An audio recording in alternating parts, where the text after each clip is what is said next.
All right. So I used to run miles every single day. It was not because I loved doing it, it was because I genuinely thought that being tiny was my entire personality. And spoiler alert, it wasn't. Today we're talking about faith, fitness, and the moment my life completely shifted. So, welcome to Good Call. The real story. So when I think back on my early fitness era outside of the sports that I played in high school, the version of myself that comes to mind is honestly one that's very sad. When I look back on that time, I wasn't healthy. This time would have been about like 2014, 15. Yeah, 2014, 2015, when I was like a freshman, sophomore in college. At this point in my life, I was in college, had just graduated, and I was doing everything in my power to avoid the freshman 15. This was like the first time I was on my own, going to college. I was like purposefully starving myself because I was scared, like I said, of getting the freshman 15. And I wasn't happy with the way that my body looked. Now, I know a lot of people on this earth, I feel like everybody at some point or another has that moment where they're like, oh, I could be a little bit more thin or I could look this way. And everybody deals with self-image issues. But I thought my worth at that time came from being small. Not because being thin is bad, because everybody's body is different, but it was because I was chasing a version of health that was actually harming me. I wasn't fueling myself, I wasn't feeding myself, and I was literally shrinking my body so that people would see me as fit. And then a few years passed. I think it was like a year and a half, maybe. To be honest, it was such a long time ago, and it was that part of my life where I really try and like block it out. But I remember I was really, really thin. This was when I was my thinnest, and my mom came into my bedroom, and she was really emotional. She was crying almost, and she looked at me and she was like, I'm really worried about you. I'm afraid you're going to die. And hearing that from your mother who loves you, it shakes you. And I remember thinking like, yeah, I need to make a change. I am very thin. This is not good, and something has to happen. So for me, that was really the final straw when I realized that something needed to change. I, at that time, had been so thin that I had like lost my period. I wasn't losing hair, but I was just really thin, and I did not have a healthy relationship with food. If anything had carbs in it, I would avoid it at all costs. Fat, I would avoid it at all costs. I wasn't eating much at all, but I was running all day, every day. I was thin, stick bones. And I can probably put in a photo right here of how thin I was. Then from that point, as soon as I decided, this it's time to make a change. Mom is right. It was really hard. I remember there was a big shift mentally for me to be able to look at food and be like, okay, it's okay to eat. It's okay that I'm gaining a few more pounds. And it really messes with you. And if you've ever gone through that, going from an extreme weight to the other, you lose yourself, or you have to refine yourself. And it's scary. I remember looking in the mirror and being like, where'd my abs go?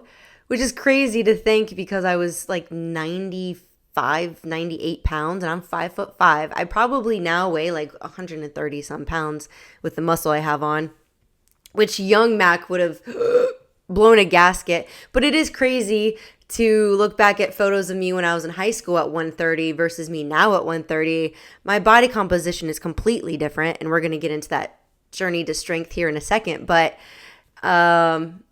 it's just wild to think how different your life can change in a matter of 10 plus years. So let's get to the road from being skinny to strong. And for me, boy, was that a journey. So I started lifting slowly. I was still scared to lift heavy. I still had that don't get too big fear in my mind. I was doing low weight, high rep.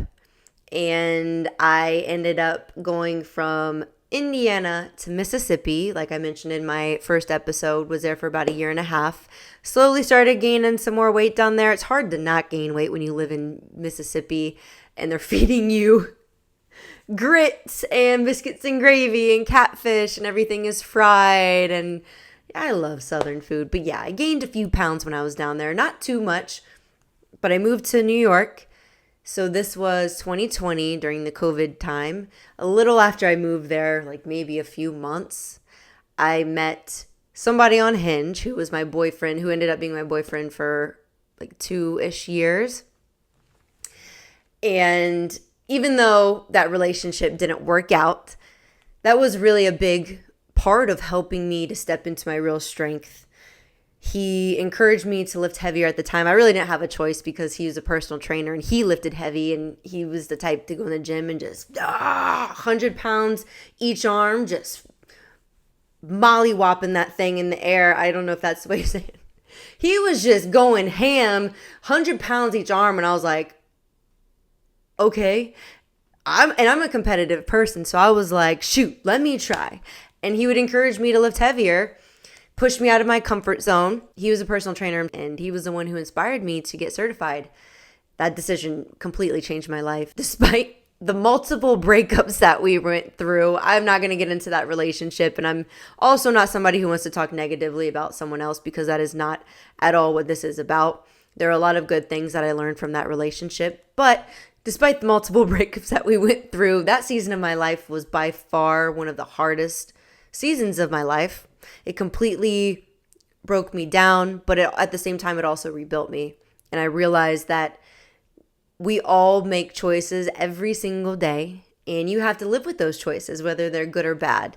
Every single thing you do is a choice, and also not doing something is a choice. But sometimes God uses people for a chapter and not a lifetime. So this is where my faith met fitness. And when I asked myself, how did God meet you in those hard seasons of your life between the breakup and later the layoff from my job that I previously had? My breakup was the moment that I really realized God wasn't just with me in the highs, but he was also with me in the heartbreak. And that breakup pushed me even deeper in my faith. I realized God wasn't just with me when everything looked good. He was with me in the heartbreak too, like I said. So fast forward, I remember I prayed for months, like, God, open a door, but whatever your will is, let it be done. And boy, did he answer by closing the only professional door I've ever known. And, for the past, 2.5 years, 3 years now, it's probably been 4. It's been 5 years. It has been 5 years since 2020.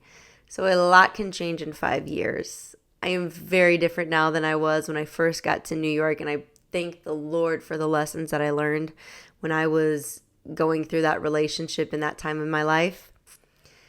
And I'm always going to be grateful. I will forever be grateful that I went through what I went through with my ex, because it taught me so much, like I mentioned. So I should have been terrified when I lost the job that I had for 8 years, but truly, it is a peace beyond understanding. I felt this calmness in my spirit when it happened, a peace that wasn't mine. It was God's. So when that door closed, it was really scary to think about. I had prayed for new opportunities. I was praying that his will was done, not just mine. Like I mentioned, that door slammed in my face. So this was the first time I have ever been on my own. This was the first time I had not been with a company. I'd been with my entire professional career. I would not be here without God. He has always been with me, even when I felt alone, when I wasn't paying attention, and when I was on top of the world.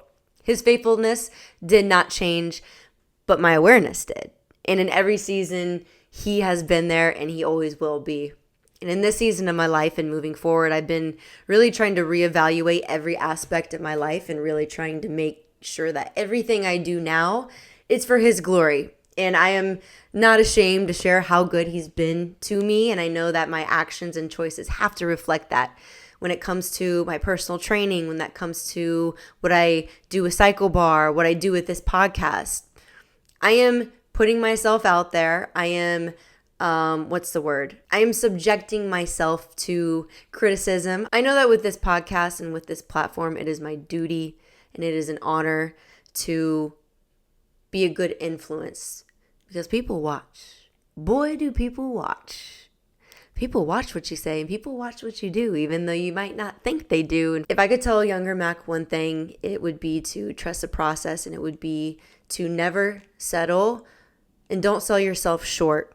Because there have been so many times in my past that I have sold myself short, whether it was me posting something I had no business posting, me commenting on something I had no business commenting on, following people I had no business following. Social media is such an amazing thing, and clearly social media is a big part of my life. You can meet so many amazing people. It can open doors and amazing opportunities for you, but at the same time, you're also subjecting yourself to criticism. You're subjecting yourself to opportunities to get into trouble. Never settle. Create those boundaries that are non-negotiable. When you're thrusted into the spotlight, kind of how I was, where I went from Jackson, Mississippi to New York City on the biggest national scale you can think of, it's a big jump. And you're getting DMs from people that you never thought you'd get DMs from. You're meeting people that are Hall of Famers, that are billionaires. You're in rooms and you make connections. You have a network of people that you never had before. And it was a big transition. It was a big thing to take in. I'm very proud of myself. I'm not sitting here saying that I'm like, oh my God, I regret things that I did in the past. That's not what I'm saying at all. But younger Mac had a really big lesson, had a lot of lessons to learn moving to New York City. And, at this stage of my life, being 30 years old, almost 31 in January, I can't believe that 2025 is almost over with and I'm almost 31. Whoa. But I will say 30 has been the best year of my life. It's been the most transformative. It's the deepest I've ever been in my faith has been how should I say it? I've never been deeper in my faith or stronger in my faith than I have been at this stage of my life. I've never been more happy with myself and more secure. I am very proud of who I am. I'm excited for what's next. And like I said, it is my duty. It is an honor to be a good influence, and especially when I call myself a Christian, especially when I'm putting out a podcast about faith. I know it's not just about faith. Good call. This podcast is about sports and fitness and life, but faith is a big part of my life, and faith is a big part of this podcast. So if I'm having a podcast about faith, I have no business doing some of the things that I've done in the past. I have no business, engaging in behavior that's not conducive to a healthy lifestyle. If somebody sees me out in a bar getting drunk with friends and they're like, oh, wait, isn't that the girl who has that podcast about faith? It's not a good look. So I prayed for these opportunities, and I've been feeling in my spirit for a long time that, I just need to be the woman that I would want my future children to look up to. I need to be someone, if I'm over here saying that I want a husband that is a Christian, who's handsome, who's successful, who's family oriented, who's got good morals, then I have to be that wife that they would want to marry. I can't be over here doing whatever I want to do and having these high expectations for a man or if you're having a part. It's crazy talking to myself. I have went off on a tangent. 30 has been full of blessings. It's been full of hardships, which I think everybody can say 2025 was a rough year for them. I feel like at this stage in my life, I'm just really excited for what's next. And I know in order for me to attract who I want to attract in my life, whether that be friends, whether that be a partner, then I need to have all loose ends tied up. I need to be the woman that my partner would want to be with. And if I have these high expectations for a man, then why would I expect anything differently from him in wanting that from a partner? So in every aspect of my life, I'm trying to level up. I know we all make mistakes. I know we have to give ourselves some grace, but I am truly so excited for what's next. And, bringing it back to my point with how good God is. He's been there with me through it all, through the trenches, through the highs and the lows. and his goodness didn't change. Like I said, my awareness did. I love doing the whole, what would you tell your younger self if you could? So we're going to do some things I wish someone had told me when I was younger. So one of the first ones I have on here, I've already pre-written these down to kind of chat about. Strength feels better than the unhealthy version of skinny I was chasing. For so long, I thought that being tiny was a goal, but the day that I actually started feeling strong and seeing noticeable changes in my body, it changed everything. A lot of women are scared to lift because they think it's going to make them bulky, which is not the truth. It couldn't be farther from the truth. The only thing that's going to make you bulky is if you're eating a lot of food, shorty.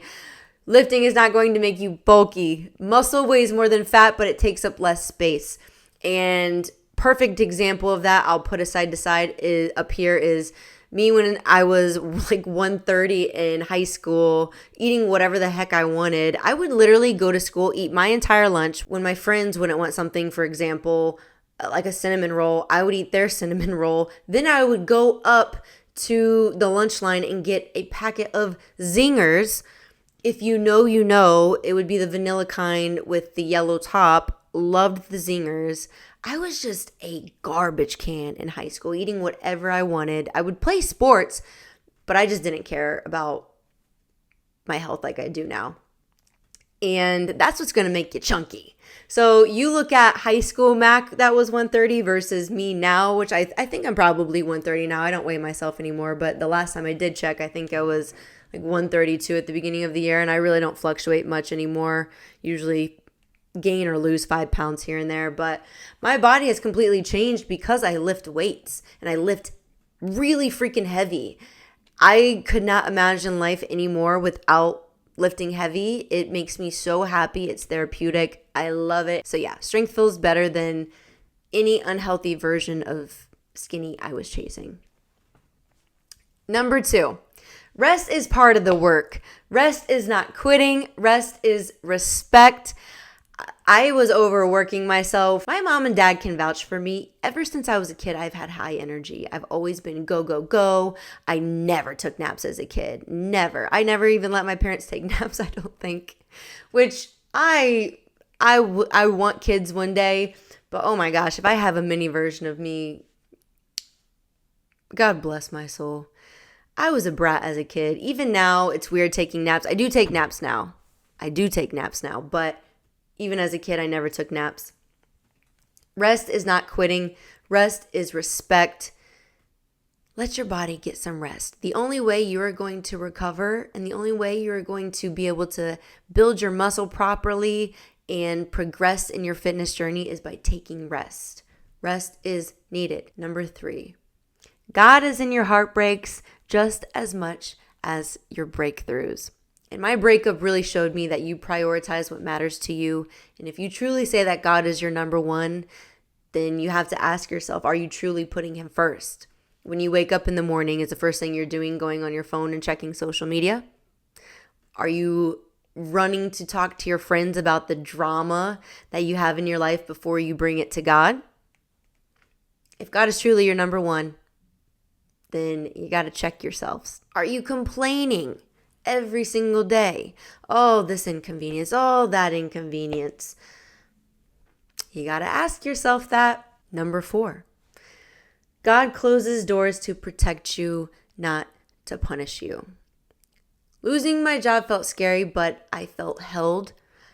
I felt at peace, and that's when I knew that it was time, and I knew that God was really, really behind this. All of us have had times in our life, I don't care who you are, where you have felt disappointed because something didn't go the way that you had planned or the way that you had hoped for. When I pray for a door being closed and a door being open, and it happens, you gotta roll with the punches.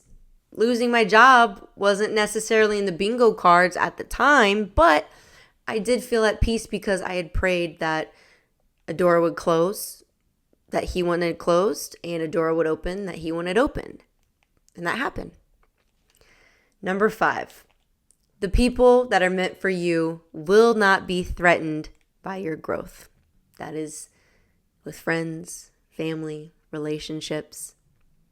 If somebody is truly there for you and truly supports you, they will not be threatened. by your growth in whatever aspect that is. Number 6, you are not behind, you are being prepared. Number 7, your body is the least interesting thing about you. My worth was never in my size.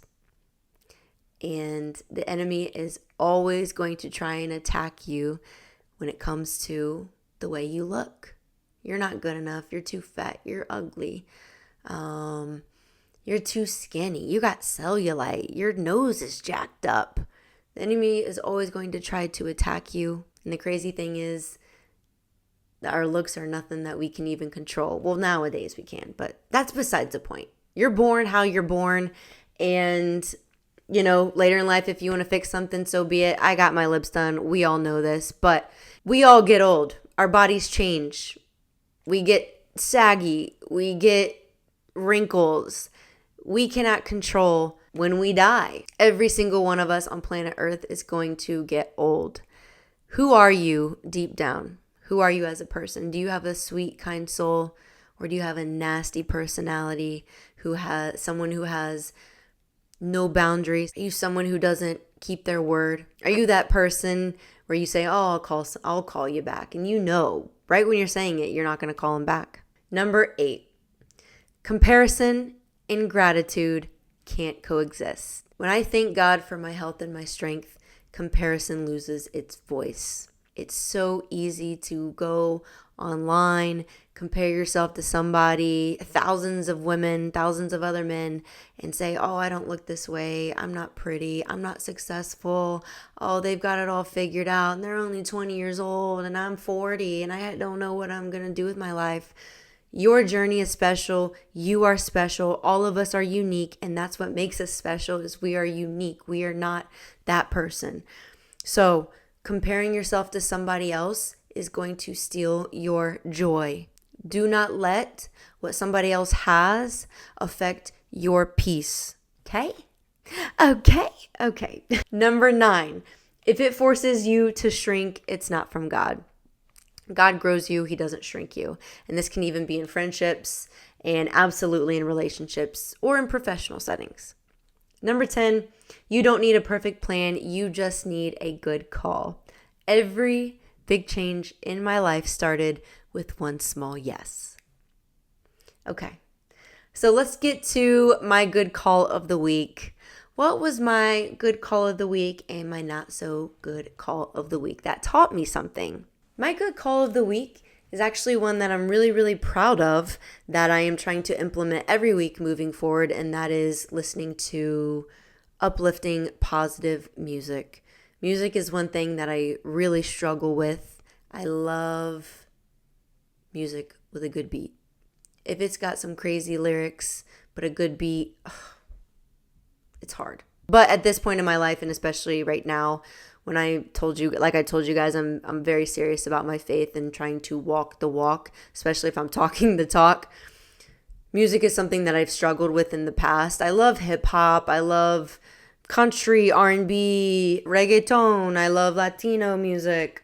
I love any and all music as long as it's not screamo, but I have listened to a lot of hip hop in the past. I teach Hip Hop Tuesday now, which I'm trying to figure out. Music is an area of my life where I was really lacking. I was allowing sin to come in.